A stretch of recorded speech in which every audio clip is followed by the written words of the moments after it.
Quero saudar a todos com a paz do nosso Senhor e Salvador Jesus Cristo, que essa paz habite em nossos corações, não só eternamente.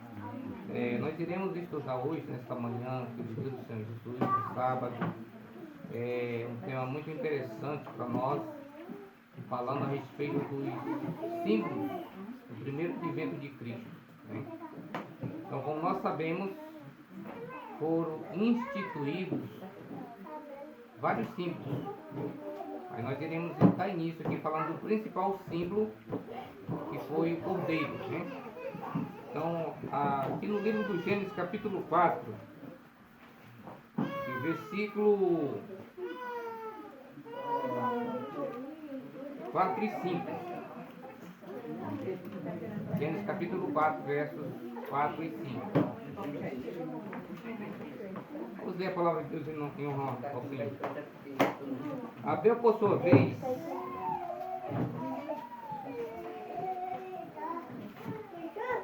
versículo 3, melhor. Tá?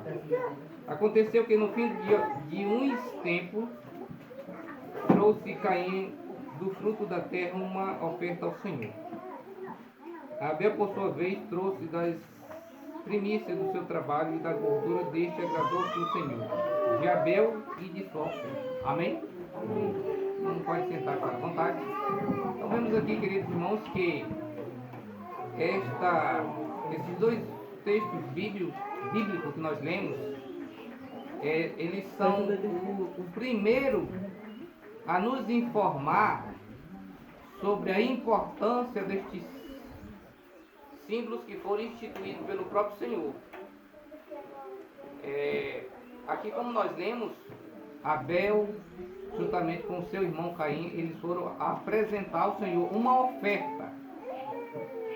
Cada um deles, certamente, eles foram instruídos pelo Adão como deveria ser feita esta oferta e como ela deveria ser agradável a Deus. Então vemos que o primeiro registro da Bíblia a nos informar, nos ensinar como deve fazer uma oferta a Deus e que ela seja agradável, este aqui é o primeiro relato bíblico referente a esse comportamento, a essa atitude da parte do ser humano. Os filhos de Adão, que só era dois, Abel e Caim, como diz aqui a Bíblia, eles foram apresentar sua oferta. E o Abel, o mais novo, ele seguiu todo o conselho divino. Tudo aquilo que ele tinha aprendido por intermédio do seu pai, ele colocou em prática. Seguiu a orientação da vontade de Deus. Já o mais velho, o Caim, ele decidiu seguir os seus próprios conceitos, a sua própria ideologia, a sua própria vontade. E foi nesse propósito que foi instituída a falsa adoração. Então nós vamos seguir na leitura da palavra de Deus. O versículo 7 nos mostra o seguinte: Deus falando com Caim: se procederes bem, não é certo que serás aceito? Essa é a pergunta de Deus para Caim. Se todavia procederes mal, eis que o pecado jaz à porta. O seu desejo será contra ti, mas a ti cumpre dominá-lo. Isso aqui nos interessa também, irmãos. Porque foi essa maneira, o desejo humano, a vontade humana, ela não pode jamais prevalecer diante da vontade de Deus.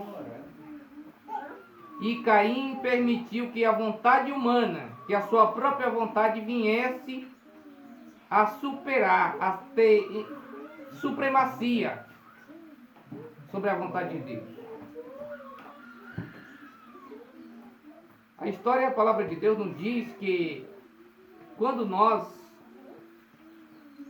chegamos no tempo de Noé, aquele grande homem de Deus que a Bíblia diz que o pregador da justiça chama,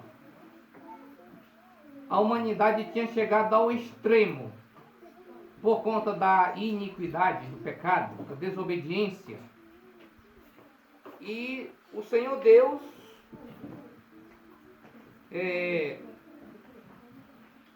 após ele ter sido salvo por intermédio da arca, que tinha sido construída por ele mesmo, juntamente com sua família, por ordem de Deus, após passar um ano dentro daquela arca, juntamente com os animais, a terra ela veio aparecer novamente, né? Deus ordenou que o vento soprasse, e finalmente eles pisaram novamente na terra. Que no capítulo 8, versículo 20, diz assim: levantou Noé um altar ao Senhor, e tomando de animais limpos e de aves limpas, ofereceu holocausto sobre o altar. Então, o conhecimento a respeito da vontade de Deus, dos sacrifícios, das ofertas que deveriam ser praticadas por eles, foi passando de geração a geração. Todo pai de família era responsável por transmitir o conhecimento a seus filhos, a sua geração, este sacrifício que deveria ser feito, que representava o sacrifício que no futuro o Filho de Deus viria fazer por toda a humanidade. Então nós vemos aqui que o Noé seguiu as orientações dos seus pais, certamente, aprendeu a fazer a vontade de Deus da forma correta, da forma agradável, e pegou dos animais limpos, das aves limpas, e fez um holocausto, ofereceu o holocausto ao Senhor. Tem mais esse detalhe: não deveria de ser qualquer animal que deveria ser sacrificado para que Deus o aceitasse. Quantas pessoas hoje, no nosso tempo, estão querendo fazer sacrifício, e fazem sacrifício, muitas das vezes sacrifício de touro, sacrifícios desagradáveis a Deus, aquilo que Ele não ordenou praticar, as pessoas estão dispostas a fazer. Porque os sacrifícios que nós temos que fazer são simples, justos, que a palavra de Deus nos ensina. O sábio Salomão, por inspiração divina, ele diz lá no capítulo 28, versículo 13 de Provérbios, ele diz assim: aquele que encobre as suas transgressões nunca prosperará, mas aqueles que as confessa e deixa alcançará misericórdia. Amém? Então não é preciso ninguém fazer sacrifício demasiadamente que venha a se prejudicar a si mesmo para obter o perdão, as misericórdias de Deus. Quando o homem foi criado à imagem e semelhança de Deus, ele foi criado perfeito. Era um ser de grandes capacidade intelectual, sábio, inteligente, e sabia apreciar e estava em plena harmonia com o seu Criador. Porém, quando entrou o pecado, aí já não podia entreter-se com o seu Criador, já não podia permanecer na sua presença, porque no lugar do amor veio o egoísmo, veio o medo. O sentimento primeiro que predominou no coração do ser humano foi o medo. Então, vamos lá, livro de Levítico, livro que nos mostra como Deus, ele nos ensina, capítulo 23, né, precisamente, versículo 4, aqui nós, após Deus ter libertado o seu povo do cativeiro egípcio, então ele levou o povo lá para o Monte Sinai, e lá eles tiveram tempo suficiente para aprender tudo aquilo que se referia à morte de Cristo, toda a vontade de Deus, toda a vontade de Deus. Ele tinha agora um conceito novo, tinha uma experiência nova. Porque aquele conhecimento que vinha sendo transmitido de geração em geração, agora Deus deu uma ampla visão para eles, podemos dizer assim, um conhecimento mais amplo a respeito da sua vontade. Então diz assim, são estas as festas fixas do Senhor, que as santas convocações que proclamareis ao seu tempo determinado. Então, quando o Senhor, lá mesmo na terra do Egito, instituiu a Páscoa, que foi uma festa que era celebrada por 7 dias também, lá foi ordenado, lá no capítulo 12, né, versículo, é importante nós ler isso aqui também, lá no livro do Êxodo, rapidamente, tá, irmãos? 12, a instituição da Páscoa, disse o Senhor a Moisés e a Arão na terra do Egito: este mês vos será o principal dos meses, será o primeiro mês do ano. Falai a toda a congregação de Israel, dizendo: aos 10 deste mês, cada um tomará para si um cordeiro, segundo a casa dos pais, um cordeiro para cada família. Versículo 5. O cordeiro será sem defeito, macho de 1 ano, podereis tomar um cordeiro ou um cabrito. Então, aqui foi a instituição dessa grande festa que já se cumpriu lá na morte do Senhor. E esse era o animal limpo que representava Cristo, que representava a morte de Cristo, na verdade, né? Então, quando nós chegamos aqui, nós vamos encontrar que Deus instituiu 3 festas, 3 solenidades anuais, e naquelas 3 festas tinha 7 sábados cerimonial. Aqui que eu quero que os irmãos entendam, tá, irmãos? E nas 2 primeiras festas, que foi a Páscoa e o Pentecostes, se cumpriram 3 sábados. Então, a Páscoa em si era um sábado. Ela poderia, como foi celebrada, como diz a história bíblica, aproximadamente 1500 anos para que viesse o Redentor do mundo para cumprir esta solenidade, né? E esta era a maneira como era feita a Páscoa. Um animal de 1 ano sem defeito. Então, no dia seguinte à Páscoa, que era o dia 15 do primeiro mês, era celebrada a festa das primícias, né? Eles pegavam o molho dos primeiros produtos da terra, dos cereais da terra, e lá aquela simbologia representava a ressurreição de Cristo. Um dia imediato ao sábado celebrava-se os molhos, a primícia, a festa das primícias, né? Então, 50 dias após as primícias vinha o quê? O Pentecostes, a festa do Pentecostes. 7 semanas, né? Por isso que era chamada a festa das semanas, porque se contava 7 semanas até que chegasse o Pentecostes. E lá era em um único dia era celebrado o Pentecostes.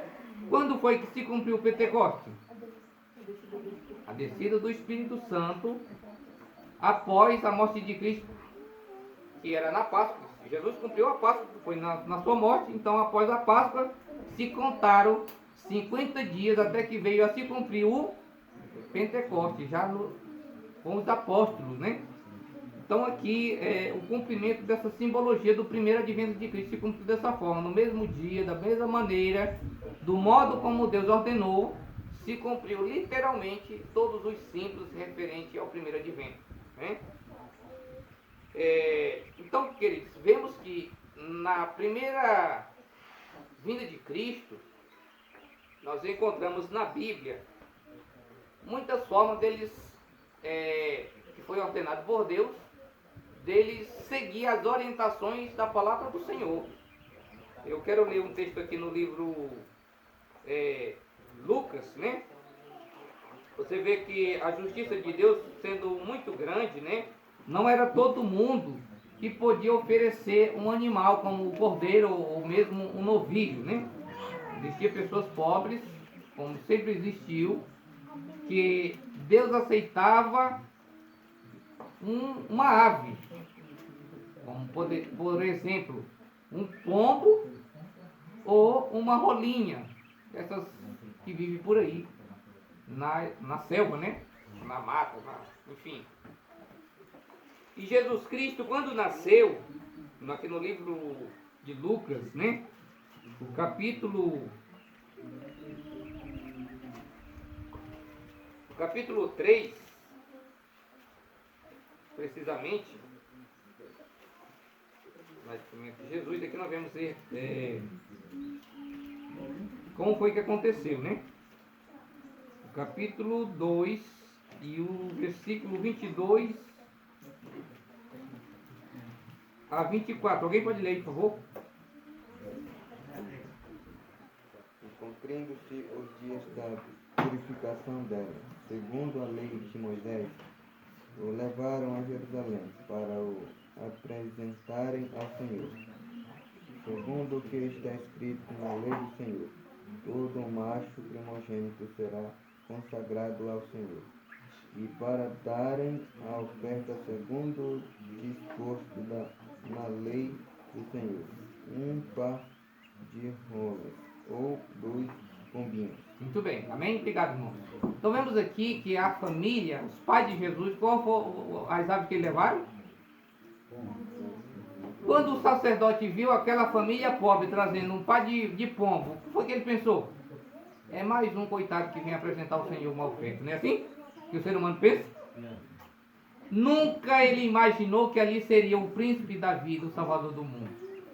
Mas ali, naqueles dias, diz a palavra de Deus, tinha um homem chamado Simeão, que pelo Espírito Santo tinha sido avisado que ele não morreria antes que ele visse quem? O Filho de Deus, Jesus Cristo. E foi tocado pelo Espírito Santo. Ele estava na casa dele, para ele ir lá no templo naquele dia. E ele foi. Quando ele chegou lá, vamos ver a história. Versículo 26, 25. Havia em Jerusalém um homem chamado Simeão, um homem este justo, piedoso, que esperava a consolação de Israel. E o Espírito Santo estava sobre ele. Revelara-lhe o Espírito Santo que não passaria pela morte antes de ver o Cristo Senhor. Movido pelo Espírito, foi ao templo, e quando os pais o trouxeram, o menino Jesus, para fazer o que a lei ordenara, Simeão o tomou nos braços e louvou a Deus, dizendo: Agora, Senhor, pode despedir em paz o teu servo, segundo a tua palavra, porque os meus olhos já viram a tua salvação. Amém? Quem foi que compreendeu e entendeu que aquele menino não era um menino qualquer? Só o Simeão, irmãos. Somente ele foi capacitado a entender pelo Espírito Santo que aquele menino não era um menino qualquer, como o sacerdote tinha visto ali. Porque não era todo mundo que estava preparado para recebê-lo. Jesus nasceu de uma família pobre.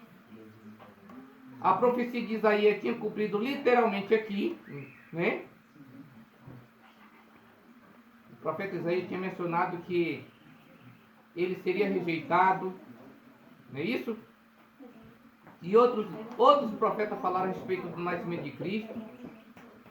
Quando Jesus nasceu, ele nasceu como a maioria esperava? Não. Nasceu de uma família pobre, a família não teve nem aonde se hospedar. Nasceu junto aos animais. Maria, naqueles dias, quando teve o censo, ela estava grávida, e no dia de dar o seu filho, que era o primeiro primogênito, e em meio àquela confusão toda, todo mundo querendo os melhores lugares, certamente, quando ela chegou não tinha mais lugar para ninguém, né? Espaço nas hospedarias. E ele nasceu numa manjedoura, lugar onde os animais comem o alimento, não é isso? Quem ia imaginar que aquele seria o Filho de Deus? Somente aqueles que estudavam cuidadosamente as profecias, não é isso?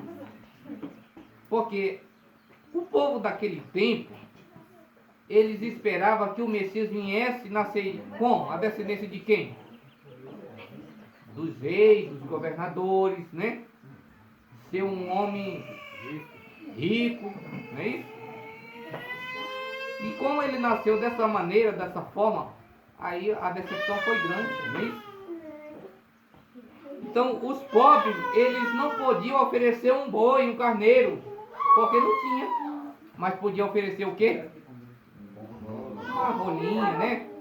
E aquilo era aceitável a Deus. Então, queridos irmãos, vemos que Deus cumpriu fielmente, literalmente, tudo aquilo que estava relacionado com a vinda de Cristo, com a sua morte.